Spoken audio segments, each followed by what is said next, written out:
What's good, y'all? 214 East Dallas, Boston here. Here to give y'all my thoughts on the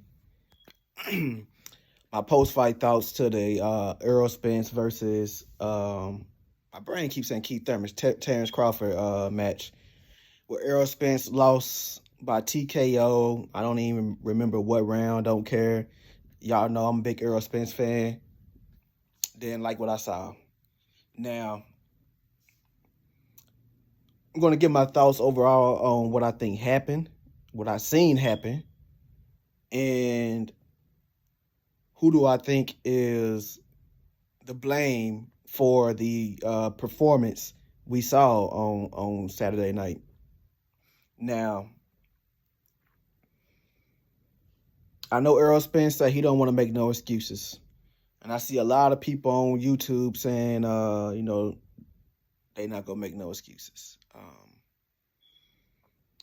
Before I get to my next point, I want to put this out here. So I've been on YouTube, make videos periodically whenever I feel like it throughout the years.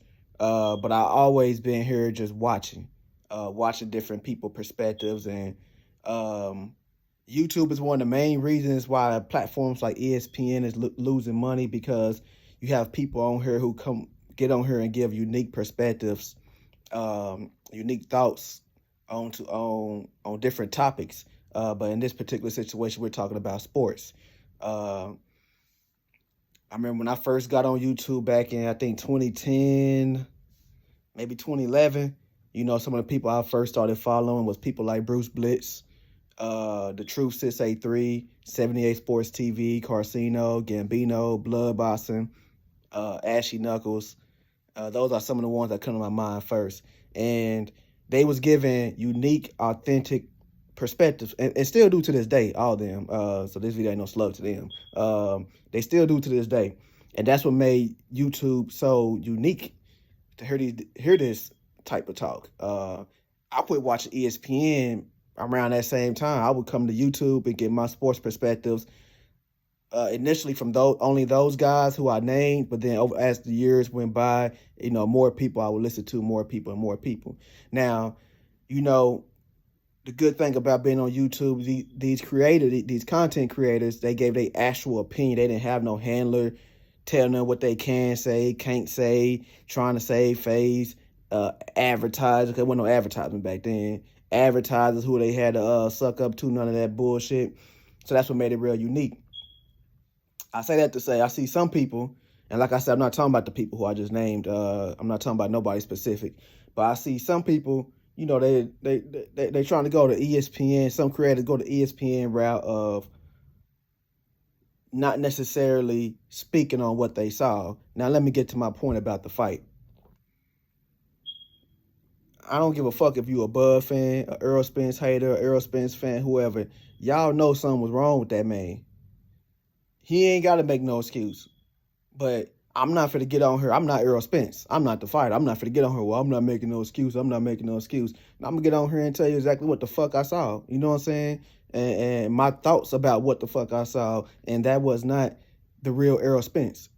And what I mean by not the real Errol Spence, something was wrong with that man. I saw BFTB reported that, and I trust BFTB. I know, I trust him to not just say some bullshit he heard from a weird source or pull some shit out his ass. And he said that Errol Spence had a rib injury and he ain't sparred for 6 weeks. I believe that. I heard that from some other places too that I won't say, but I heard that some other off YouTube. So that makes sense. Was that the only thing going on? Was Errol Spence on a painkiller? Because a lot of people say he looked hot going into the fight. He did look weird. I don't think Errol Spence is dumb enough to be high and drunk the night before the fight, the day of the fight, or any time leading up to this fight. I don't think he's that dumb. So was he on a painkiller? I don't know. But if he had a rib injury, that's a possibility. And this ain't taken away from Bud. This video ain't got nothing to do with Bud. Bud did his thing. He went out there and did what he was supposed to do. You know what I'm saying? This ain't got nothing to do with Bud. So I don't want to really hear shit about Bud when it comes to this shit. Bud showed out. Now, and And salute to Bud. But something was wrong with that man. And I'm not finna sit here and pretend like I didn't see that. Like that wasn't like something wrong with him. Like, come on, man. What was wrong with him? We may never know. Or one day Errol Spence he might write a book and tell us or some shit. But and I doubt we know officially within in the near future. Like official reports. Okay. Could have been weight drain too. I'm pretty sure that was a part of it, but hey, it is what it is as far as that goes. That's what I saw Saturday night from Errol Spence. Um, I mean, I was talking to a few Bud fans. Like I asked them, I'm like, look, I know Styles make fights, but do you think Jose Benavidez is better than Errol? Like way better. Do you think Mean Machine better than Errol? Avanesian better than Errol? Errol proved he better than Kell Brook and Sean Porter. Do you think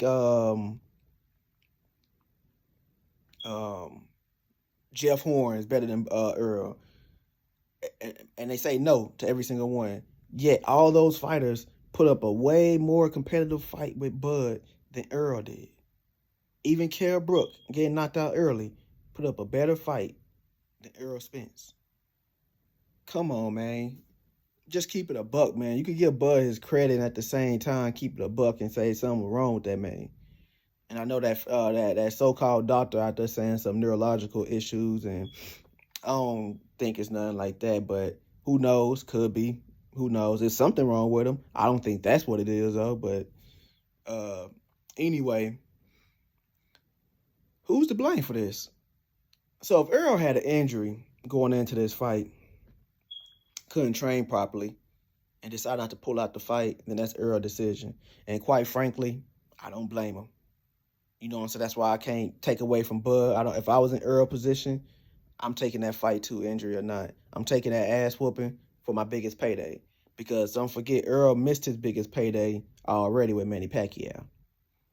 What people forget is these professional athletes, they are businessmen first. And I say athletes because this goes beyond boxing. This goes for all professional sports. They're businessmen first. They trying to get paid to take care of their family, have their legacy in order, because these paydays not guaranteed.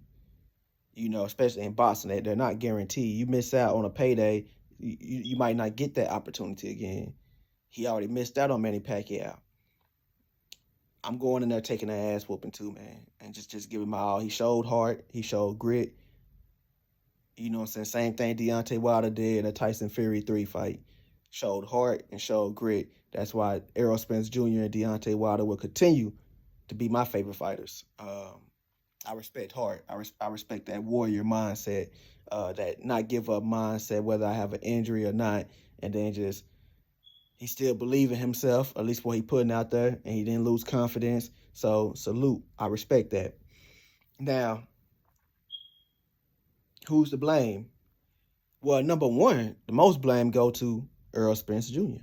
Like I just said, because he chose to fight through the injury. That's one thing. Errol Spence, as we all know, do not live a fighter's lifestyle. So, although I don't think this was the number one reason for what we saw on Saturday night, we do know Errol Spence struggled to make weight because he said that. Part of that is age, but we also know the drinking and just other stuff I won't get into. But drinking being the number one thing. And that's his choice to do that. Partying and drinking, not living a fighter's lifestyle, and that can make it difficult to make weight as you age. He had that car accident. That could have played a part in all this. If the neurological stuff is true, which I don't think is true, well, guess what? It was his fault he had a car accident because he was driving drunk. So once again, that blame goes back to Errol Spence. He looked weak in the fight. I don't think that's the number one reason why he lost. I think he looked weak because of the injury BFTB spoke of. But regardless, he quit working with Blu-ray. My nigga, my homeboy Blu-ray, man. Blu-ray is a good dude, solid dude, good-hearted dude, man. He know what he's doing with this strength and conditioning. He's the truth when it comes to this strength and conditioning. He had Errol Spence 11-0 with 11 straight knockouts. And he chose to quit working with Blu-ray. I'm not going to get too much into that because That's their business. That those two grown men, that's their business. So I'm gonna really just leave it at that. But he chose to quit working with somebody who had him in some of the best shape. Because don't forget, I don't really see too many people bringing this up right here. But after Errol Spence media workout, Errol Spence stated that they asked Errol, "Is this the best shape you ever been in?" And he said no. He said no. So he could have been referring that because of the injury. But mind you, the only person who had him in some good shape is Blu-ray. So if he's saying no, this is not the best shape I've been in, then naturally he's acknowledging that the best shape I've been in is when I work with Blu-ray. So why the fuck is you not working with Blu-ray? It don't make sense. I digress. Move on from that. Once we get past Earl, the next people who get blamed for all this is Keith Thurman, Sean Porter, Danny Garcia. I know some of you probably hear that shit, be like, what the fuck they gotta do with this shit? Errol Spence could have fought for Undisputed a long ass time ago if them hoe ass niggas was acting like some hoes and holding up them belts, hiding from Errol, scared to mention his name, not wanting to fight him, and robbing him of his opportunity. Errol Spence wanted to be undisputed. He stayed at welterweight this long, clearly too long, because he wanted to be undisputed. But he could have fought for that a long time ago if these fighters was fighting the best. If these fighters wasn't acting like hoes around here. The best fight the best. If they would have been on that type of time, Errol Spence could have been fought for undisputed. He could have been fought Crawford. And then we wouldn't have to be worried about here, Errol Spence injured, Errol Spence weight drained, Errol Spence car accident, drunk and all that. We won't have to be talking about that right now. He could have been fought for undisputed, and been, he could have fucked around, moved up to 154 back in goddamn me 2019 or some shit. If we keep it in a buck. If Boston was all about the best fight the best right away as soon as possible, Errol Spence could have fought for undisputed, win, lose, or draw back in like 2018, early 2019, being at 154. You know what I'm saying? So those guys are also a part of the reason why we didn't get to see a more competitive fight this past weekend. Because as Boston fans, we was robbed. Now, if you was a Bud fan, you got y'all got y'all a treat. You know what I'm saying? And you know what I'm saying? I'm talking about the real Bud fans. Y'all should be happy. You know what I'm saying? Happy about that. Y'all got y'all a nice treat. Because if it was the other way around, I'd be happy. I wouldn't care about no Bud injury, Bud weight drain. I wouldn't give a fuck as a Spence fan. But I would still acknowledge it. I wouldn't pretend like I didn't see it. But I would be happy that the guy that I support won the fight. Now, I'm in the video with this because it went on long enough, and y'all may not know it, but I'm a licensed counselor, so I know about y'all attention spans. I know y'all got short attention spans. We had 13 minutes and about to be 30 seconds, and most of y'all know already clicked off if you watched it because y'all ain't got no goddamn attention span, because whatever. I ain't gonna get into all that. But we didn't get a competitive fight like we wanted because of those, in my opinion, because of those reasons we just stated. And some of you YouTubers, man, you got to get back to what made YouTube great, what made YouTube content creators great, and that's getting on here, giving your honest opinion about what you seen, what you interpreted from situations. You know what I'm saying? Not getting on her trying to be political. I can't even say it right now. My mouth drying a bit, but trying to be PC. You know what I'm saying? Fuck all that. We not on ESPN. Get on here and say what the hell you seen. And if motherfuckers want to talk crazy, talk down, say you making excuses, all that, man. Whatever, man. Whatever. You can say whatever. I don't give a damn. You feel me? But I do want to say this before I get off. Some of you Bud fans, so-called Bud fans, doing the most, man. I ain't even gonna say Bud fan. I ain't gonna put down Bud fans. Some of you Spence haters, y'all acting like y'all went and did something. It's like y'all get y'all rocks off to seeing somebody you hate on, quote unquote, lose. And I say quote unquote lose because he lost the fight, but he's winning in life. You know, the man got him, he got his children, got a nice family that love him, and just made multi-millions over the weekend and going to make more multi-millions in the rematch. And he's going to win the rematch at 154. He's going to win that. But some of you motherfuckers, you know what I'm saying, enjoy the entertainment, enjoy the fight, you know, give your opinion, give your commentary, but y'all gotta chill with the hating, man. Get your life in order, man. You know what I'm saying? Make sure your shit in order before you sitting up here trying to tear down somebody else. You know what I'm saying? Make sure your money right, your house in order. You know what I'm saying? Do your family love you? Do you got a woman that love you? Do your kids love you? You know what I'm saying?